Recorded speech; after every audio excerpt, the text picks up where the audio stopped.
हाँ जी, तो आज की वीडियो शुरू करने से पहले मैं ये चाहूंगा कि आप ये अज्यूम कर लो कि आप आरबीआई पहुंच गए हो और पहुंच ही जाओगे, तुम्हें कौन रोकेगा। अगर तुम्हें कोई रोक सकता है तो वो तुम ही हो, अदरवाइज और कोई तीसरा फैक्टर नहीं है तुम्हें रोकने वाला। तो मान लो कि आरबीआई पहुंच गए, ठीक है। अब आरबीआई अगर पहुंच गए हो तो क्या होगा। अब क्या होगा, ट्रेनिंग के दौरान क्या क्या चीजें होंगी, थोड़ा सा डाउट होगा, थोड़ी सी आप लोगों के मन में क्यूरियोसिटी डेफिनेटली होगी।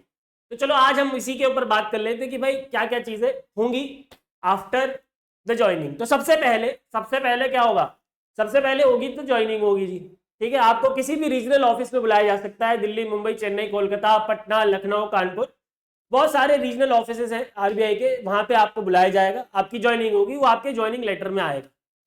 तो आप किसी भी रीजनल ऑफिस में पहुंच गए, ठीक है। मान लेते हैं कि आपने दिल्ली में ज्वाइन कर लिया। बाकी दिल्ली में ज्वाइन करना बड़ा मुश्किल है, बिकॉज दिल्ली में जगह ही नहीं होती है। दिल्ली का जो आरबीआई बहुत छोटा है, वहां पे इनफ स्पेस नहीं है, ठीक है। इसके अलावा मैं आप लोगों को एक बात ऑनेस्टली बता दूं कि होम पोस्टिंग नहीं मिलती है। बहुत सारे लोग ये सवाल पूछते हैं कि भैया होम पोस्टिंग मिलेगी क्या, नहीं मिलेगी, होम पोस्टिंग नहीं मिलती है, बहुत मुश्किल है।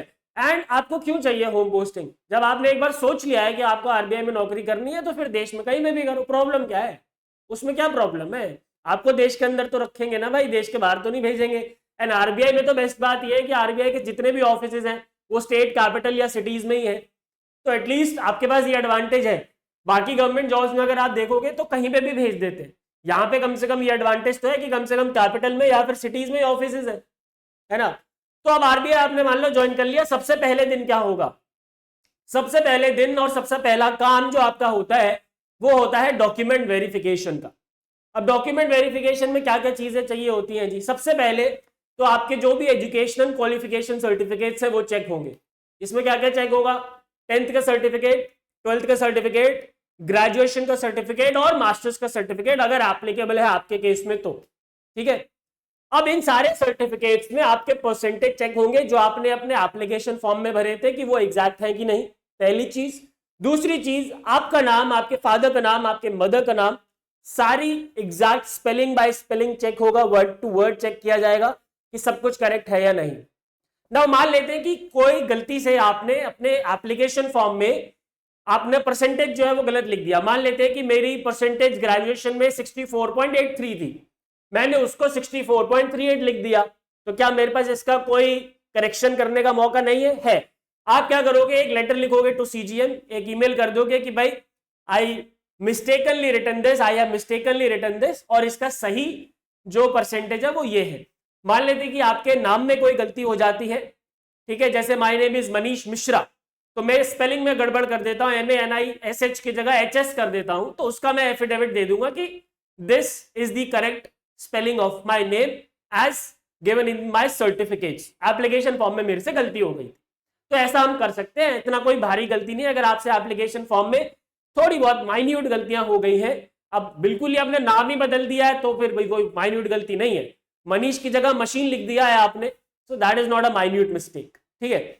सो पहला एजुकेशन सर्टिफिकेट। दूसरा जो आपका चेक होता है कास्ट सर्टिफिकेट, अगर आपके केस में एप्लीकेबल है तो जो भी कास्ट सर्टिफिकेट आपने एप्लीकेशन फॉर्म में लगाया था वही कास्ट सर्टिफिकेट होना चाहिए। तीसरा EWS सर्टिफिकेट अगर आपके केस में एप्लीकेबल है तो।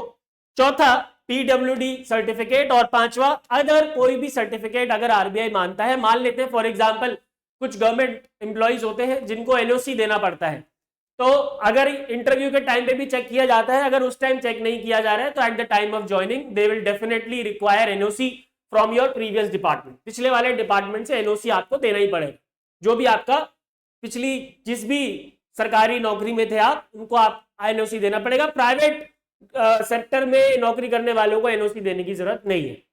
तो 4-5 घंटे आपका ये प्रोसेस चलेगा। उसके बाद क्या होगा, उसके बाद जहां पे भी आपकी पोस्टिंग हुई है वहां के एग्जीक्यूटिव डायरेक्टर का आपका एड्रेस होगा, सेशन होगा, जिसमें आपको 2-3 घंटे ये बताया जाएगा that you are one of the luckiest person on this planet and welcome to RBI, this is a very prestigious and premier organization, congratulations वगैरह वगैरह। एंड ट्रस्ट मी, जब आप इस हॉल में बैठे होगे ना तब आपको एक्चुअली में फील आएगा कि आपने कुछ फोड़ा है। फोड़ तो लोगे ही, कोई दिक्कत नहीं है, लेकिन फील कब आएगा भाई, एग्जाम जब हम निकाल लेते हैं ना। देखो अभी आपको लग रहा होगा कि जब आप एग्जाम निकाल लोगे तो होए मजा आ जाएगा, अप्सराएं उतर के आएंगी धरती पे, हमारा दूध से अभिषेक होगा, कुछ नहीं होगा। लेकिन एक्चुअल फील तब आएगी जब ये वाला एड्रेस आपके सामने हो रहा होगा ना, देन यू विल रियलाइज कि ओके मैं आरबीआई पहुंच गया हूं या पहुंच गई हूं। ठीक है, तो ईडी का एड्रेस चलता है जिसमें आपको बताते हैं कि क्या कैसे है आरबीआई, क्यों इतना बड़ा ऑर्गेनाइजेशन है, क्यों आप बहुत लकी हैं, क्यों आप आरबीआई आए हैं और आपके पास कितना स्कोप है आगे फोड़ने का। ठीक है जी, इनके साथ कुछ सीजीएम के भाषण भी होते। तो ये प्रोसेस था आपका पहले दिन का, पहले दिन ये सब कार्रवाई चलती है। अगला दिन जब आता है सेकेंड डे, तो अब होती है डिपार्टमेंट एलोकेशन। ठीक है जी, अब डिपार्टमेंट एलोकेशन होती है या फिर ऑफिस एलोकेशन होता है। फॉर एग्जाम्पल अब मान लेते हैं कि मुंबई में बहुत सारे लोग पोस्टेड होते हैं। इस बार 2023 के बैच में 222 में से लगभग 90 to 100 people were posted in Mumbai, और हर बार ऐसा ही होता है, ज्यादातर लोग मुंबई बुलाए जाते हैं बिकॉज मुंबई में number of offices are more. तो अब मुंबई हेडक्वार्टर में आपकी ज्वाइनिंग हुई। ठीक है, इसके बाद क्या होगा, अगले ही दिन आपको डिपार्टमेंट आपको दिया जाएगा कि आपको कौन से डिपार्टमेंट में पोस्टिंग है। अब अगर वो डिपार्टमेंट सेम ऑफिस में है जहां पे आपकी ज्वाइनिंग हुई थी तो आपको वही कंटिन्यू करना है, लेकिन अगर दूसरे ऑफिस में है कहीं सेम सिटी में तो आपको फिर उस दूसरे ऑफिस में जाके ज्वाइनिंग करनी है। For example department of supervision की बात करें तो वो मुंबई में ही वर्ल्ड ट्रेड सेंटर बिल्डिंग में है। Risk management risk monitoring department fort Mumbai में है। Department of payment and settlement system जो कि आरबीआई के हेडक्वार्टर जो कि शहीद भगत सिंह रोड पे है वहां पे होता है। Department of statistics and information management Mumbai में ही है बट दूसरा ऑफिस है बांद्रा एंड कुर्ला कॉम्प्लेक्स में। ठीक है, तो डिपार्टमेंट आपको मिल जाता है दूसरे दिन। ठीक है, आप दूसरे दिन से आपने अपने डिपार्टमेंट में बैठना चालू कर दिया, जो भी आपको डिपार्टमेंट मिलता है XYZ। ठीक है जी, अब अगले दिन से और in some cases from the same day से आपकी शुरू होती है फेमिलियराइजेशन विद योर डिपार्टमेंट। आपके डिपार्टमेंट के साथ आपकी फेमिलियराइजेशन, आपकी दोस्ती शुरू कराई जाती है आपके डिपार्टमेंट के साथ। आपको बताया जाता है कि डिपार्टमेंट में क्या क्या चीजें हैं। आपको 1 से 2 घंटे के डेली लेक्चर्स मिलेंगे जो कि आपके जो सीनियर ऑफिसर्स हैं वो देते हैं। ठीक है, सीजीएम डीजीएम लेवल के लोग आपको लेक्चर्स देंगे 1-2 घंटे का, जिसमें आपको डिपार्टमेंट का ओवरव्यू बताया जाएगा। ठीक है, इसके अलावा कुछ रूल्स एंड रेगुलेशंस होते हैं वो आपको समझाए जाएंगे ऑफ द डिपार्टमेंट। और तीसरा आपका बेसिक वर्क शुरू हो जाएगा, जो आपका बेसिक वर्क है। अब बेसिक वर्क में ऐसा मत सोचना कि तुम्हें दूसरे तीसरे दिन ही कह देंगे कि ये लो भैया इंडियन इकोनॉमी और इसका उद्धार कर दो, नहीं, ऐसा नहीं होता है। शुरू में आपको बेसिक वर्क मतलब डॉक्यूमेंट पढ़ने के लिए बोल देंगे। मान लेते हैं department of payment and settlement system में लगे, आपको बोल दिया भाई चलो यूपीआई का डॉक्यूमेंट पढ़ लो, यूपीआई की हिस्ट्री पढ़ लो, फाइनेंशियल इंक्लूजन के बारे में पढ़ लो अगर फाइनेंशियल इंक्लूजन डिपार्टमेंट में लगे हो तो। डिपार्टमेंट ऑफ सुपरविजन में लगे हो तो मान लो आपको बोल दिया कि पढ़ो भैया पूरा सुपरवाइजरी फंक्शन पढ़ो आरबीआई का, है ना।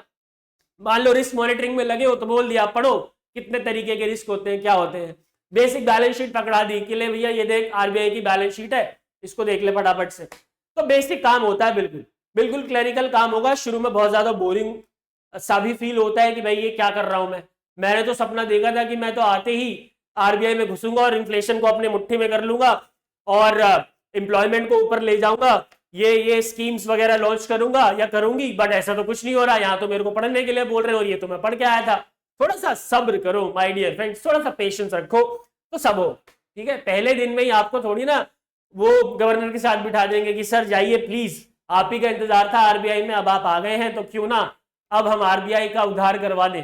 ऐसा नहीं होता है, थोड़ा सा टाइम आपको देना पड़ता है चीजों को। ठीक है, तो 2 हफ्ते ये कहानी चलेगी फेमिलियराइजेशन। ठीक है, आपका धीरे धीरे आपका काम शुरू होगा, आपको काम सिखाया जाएगा। इसके बाद क्या होगा भाई, 2 हफ्ते की फेमिलियराइजेशन हो गई। अब क्या होगा, इसके बाद होती है इंडक्शन ट्रेनिंग। इसके बाद होती है जी इंडक्शन ट्रेनिंग, जो कि होती है Amity school of insurance banking sector and actual science, जो कि है नोएडा उत्तर प्रदेश में। The people who don't know where Noida is it's in Uttar Pradesh, it's in Delhi NCR you can say. ठीक है, it's the NCR region. So Amity school of insurance banking and actual science में 15 दिन की आपकी नॉट 15 दिन 4 वीक्स की लगभग 1 महीने की आपकी इंडक्शन ट्रेनिंग होती है। और यहां पे आपको आरबीआई का संपूर्ण ज्ञान दिया जाता है। संपूर्ण ज्ञान आरबीआई का आपको दिया जाता है इसमें, जैसे कि आरबीआई के ओवरऑल फंक्शंस क्या हैं, आरबीआई किस तरीके से काम करता है, इंडियन इकोनॉमी के बारे में पूरा पढ़ाया जाता है, इकोनॉमिक्स पढ़ाई जाती है बाकायदा, आपको स्टैटिस्टिक्स पढ़ाया जाता है आपको।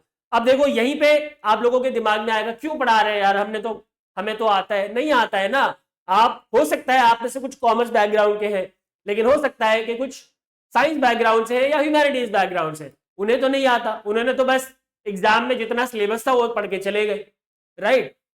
उनको इकोनॉमिक्स पढ़ाना जरूरी है ना, उनको स्टैटिस्टिक्स पढ़ाना जरूरी है, तभी तो आरबीआई में काम कर पाएंगे वो, ठीक है।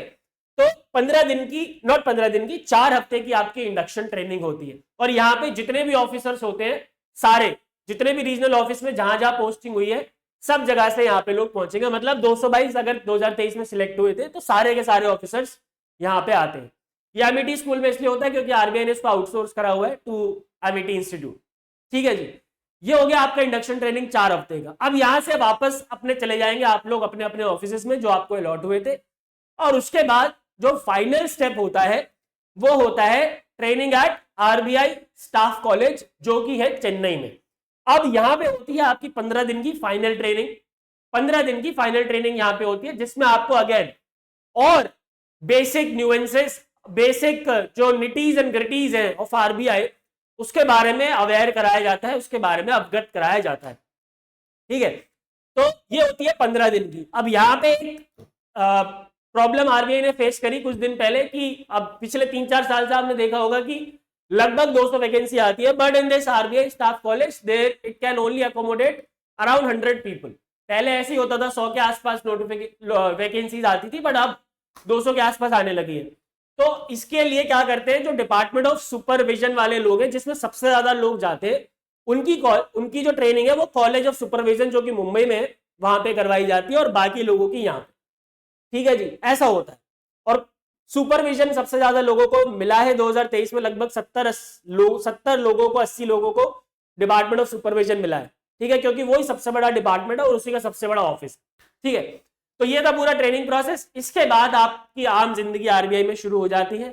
उसको खास बनाने का काम आपका होता है बाय परफॉर्मिंग वेल।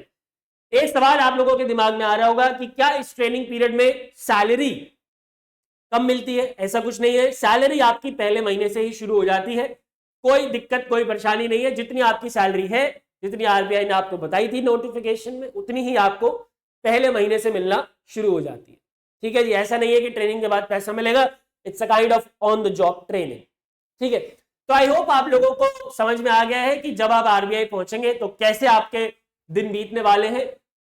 एटलीस्ट कुछ शुरुआती दिन आपको समझ में आ गया है कि कैसे बीतेंगे। Thank you very much guys, thank you for watching, good bye, take care and God bless.